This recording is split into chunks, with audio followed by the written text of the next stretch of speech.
అందరికీ నమస్కారం. కథల పల్లకి ఛానల్కి స్వాగతం. ఇప్పుడు మనం నీకోసమే నా అన్వేషణ పార్ట్ 101 విందాం.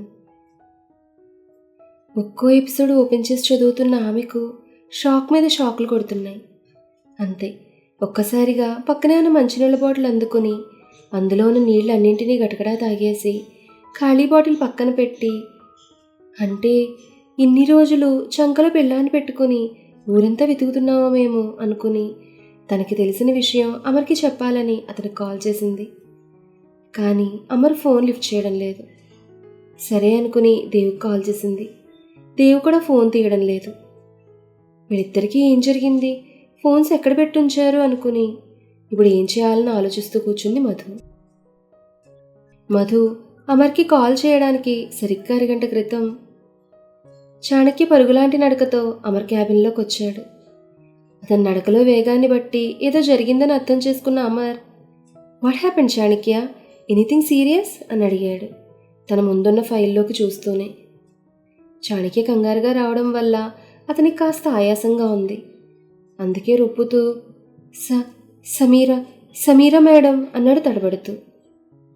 సమీర అన్న పేరు వినగానే చూస్తున్న ఫైల్ని పక్కన పడేసి దిక్కున లేచి నిలబడి చాణక్య ముందుకు వెళ్ళి, వదిన గురించి ఏమైనా సమాచారం దొరికిందా అన్నాడు ఆశగా.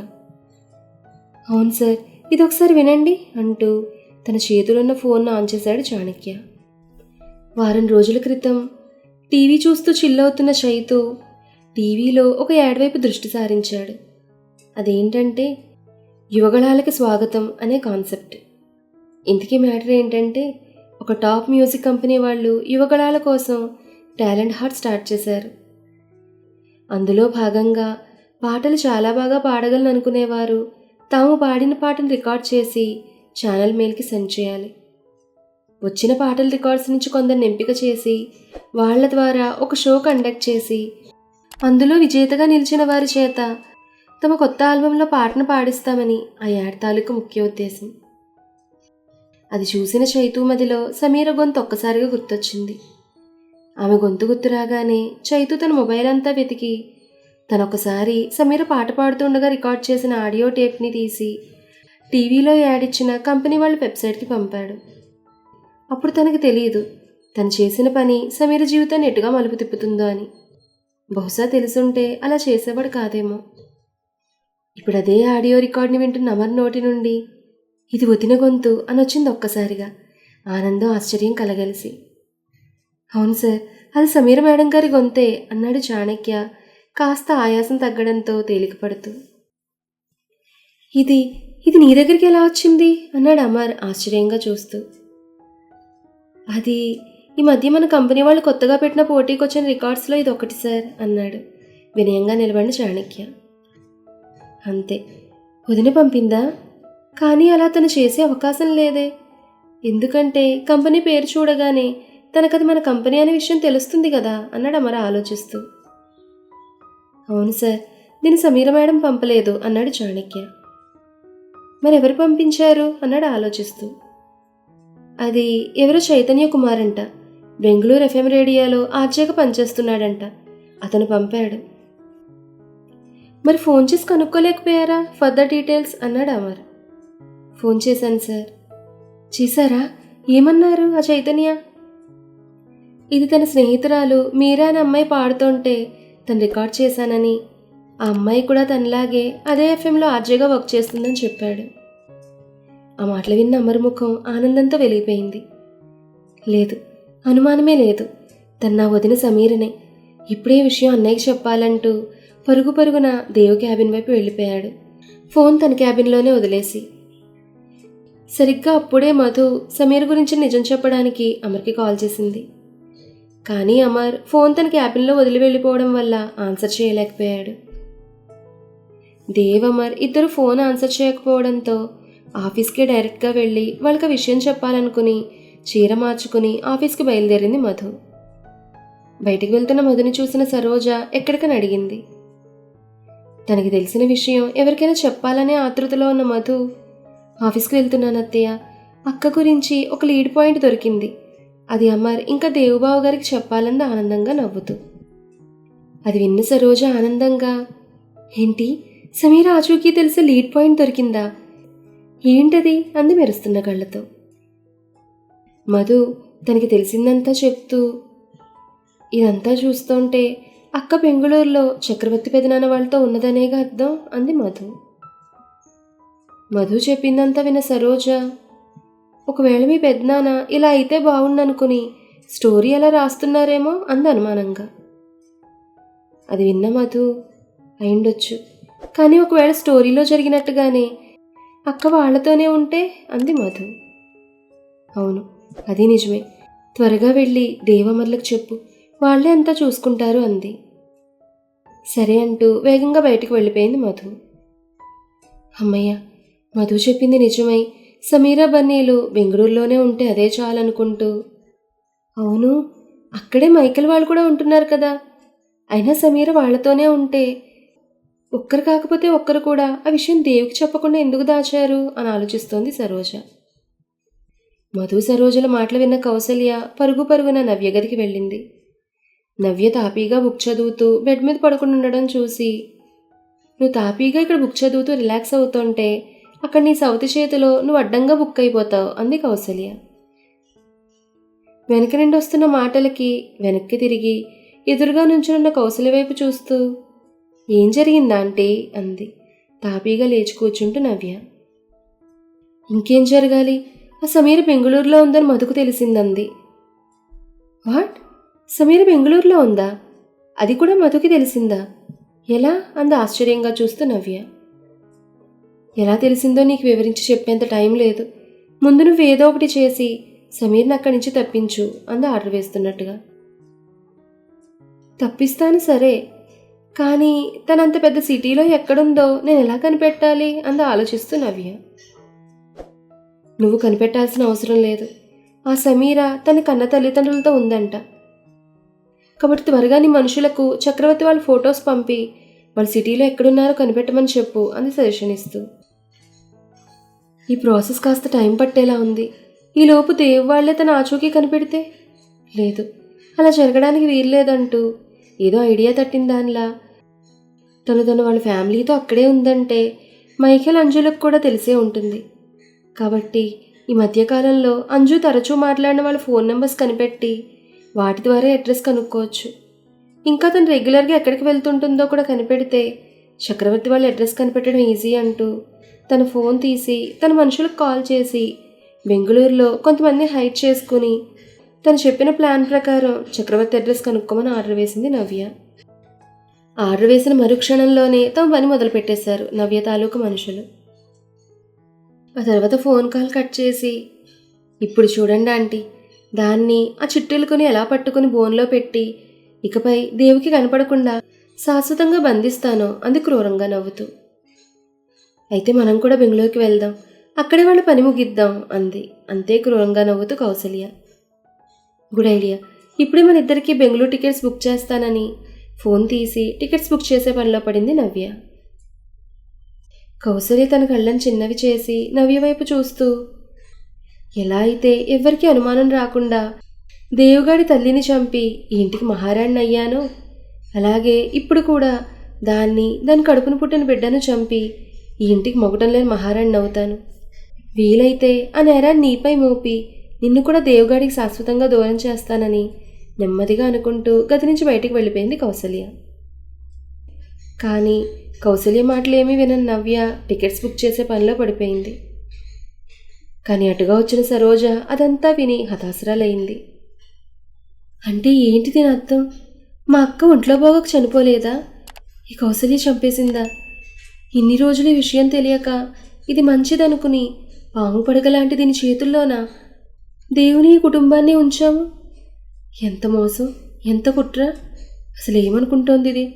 ఇన్ని రోజులు మంచిదానిలా నాటకం ఆడిందే కాకుండా ఇంకా ఇప్పుడు కూడా అదే ముసుగు వేసుకుని సమీర్ ఇంకా బన్నీని చంపాలనుకుంటోందా?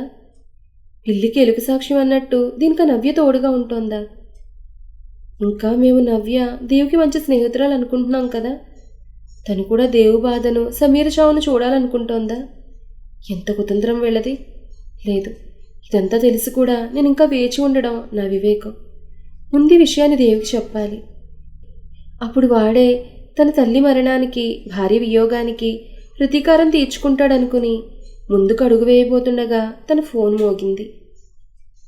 స్క్రీన్ మీద తల్లి పేరు చూడగానే కన్నీళ్లు వరదలా ముంచేస్తుంటే ఫోన్ అటెంప్ట్ చేసి అమ్మా అంది ఆర్తిగా. కూతురు గొంతు విన్నా తల్లి కంగారు పడుతూ ఏం జరిగింది సరోజా అని అడిగింది. అది మన సమీర జాడ తెలిసింది.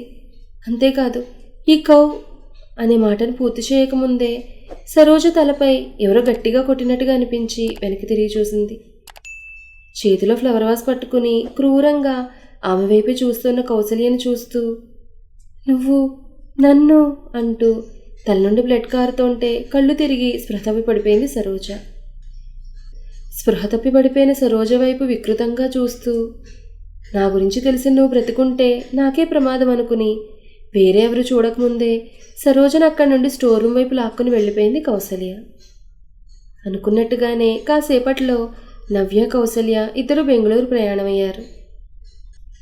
దేవుగది వైపు పరుగున వెళ్ళిన అమర్ దేవుగదిలోకి వెళ్ళేసరికి దేవేదో అర్జెంట్ మీటింగ్లో ఉన్నాడు. ఆనందం, సంతోషం, ఏదో సాధించబోతున్నావు అన్నట్టు చూస్తున్న అమర్ కళ్ళ వైపు చూసి ఎనీథింగ్ ఇంపార్టెంట్ అన్నట్టు చూశాడు దేవ్. అవును అంటూ అమర్ తల ఊపడంతో అమర్ మాట్లాడబోతోంది సమీర్ గురించి ఏమో అన్న ఊహకే దేవు మీటింగ్ని అక్కడితో ఎండ్ చేసి వీఆర్ డిస్కసింగ్ లేటర్ అని ల్యాప్టాప్ క్లోజ్ చేసి అమర్ వైపు చూస్తూ చెప్పు అన్నట్టు సైగ చేశాడు. వదినజాడు తెలిసిందన్నయ్య అన్నాడు అమర్. అవునా, ఎక్కడుంది తను అన్నాడు ఆదుర్దాగా దేవ్. తను బెంగళూరులో ఉంది అన్నాడు అమర్. వాట్, అక్కడుంటే మైకేల్కి తెలియకుండా ఉంటుందా అన్నాడు ఆశ్చర్యం, అనుమానం కలగలిసిన స్వరంతో దేవ్. నాకు కూడా అదే డౌట్గా ఉంది, ఒకసారి మైకేల్కి కాల్ చేసి అడగనా అన్నాడు అమర్. వద్దు, అయినా తను అక్కడ ఏం చేస్తోంది?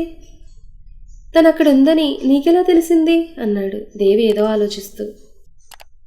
అది అంటూ చాణక్య వచ్చిన దగ్గర నుండి ఇప్పటి వరకు జరిగిందంతా వివరించి చెప్పాడు అమర్.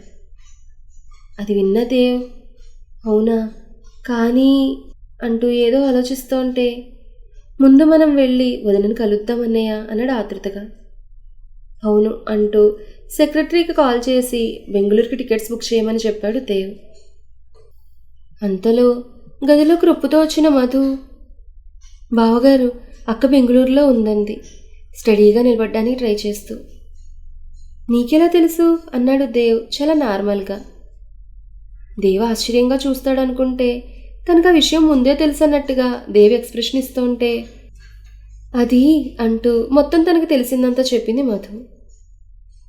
అంతా విన్న అమరదేవులు, అంటే వాళ్ళందరికీ సమీర్ అక్కడ ఉంటుందని ముందే తెలుసా? బహుశా వాళ్లే తనకి నీడలా ఉన్నారేమో. అయినా అందరికీ తెలిసినా నాకు మాత్రం ఎందుకు చెప్పలేదు? నా బాధను చూసి కూడా వాళ్ళు ఎలా చేశారు? వాళ్ళకి దీనికి సరైన శిక్ష వేసి తీరుతానన్నాడు దేవ్ కసిగా పళ్ళు కొరుకుతూ. శిక్షల గురించి తరువాత, ముందు అక్కన చేరే సమయం అయింది, అది చూడండి ముందు అంది మధు. సరే అని ఇద్దరూ వెళ్తుంటే మరి నేను అంది బేలగా చూస్తూ మధు. నువ్వు కూడా రా అన్నాడు దేవ్ ముందుకు నడుస్తూ. 3 నెలల తర్వాత సమీరను చూడబోతున్న ఆనందంలో అమర్ చేయి పట్టుకుని కోతిపిల్లలా గెంతుకుంటూ వారి వెనకే వెళ్ళిపోయింది మధు. స్కూల్ నుండి బన్నీని తీసుకురావడానికి వెళ్ళాడు చక్రవర్తి. బన్నీ స్కూల్ ఇంటికి దగ్గరే కాబట్టి నడుచుకునే వెళ్ళాడు. ఇద్దరు నడుచుకునే ఇంటికి వస్తారు కూడా. అలా ఇద్దరు నడుచుకుంటూ వస్తుంటే ఐస్ క్రీమ్ బండి చూసిన బన్నీ తాత ఐస్ క్రీమ్ అన్నాడు మెరుస్తున్న కళ్ళతో.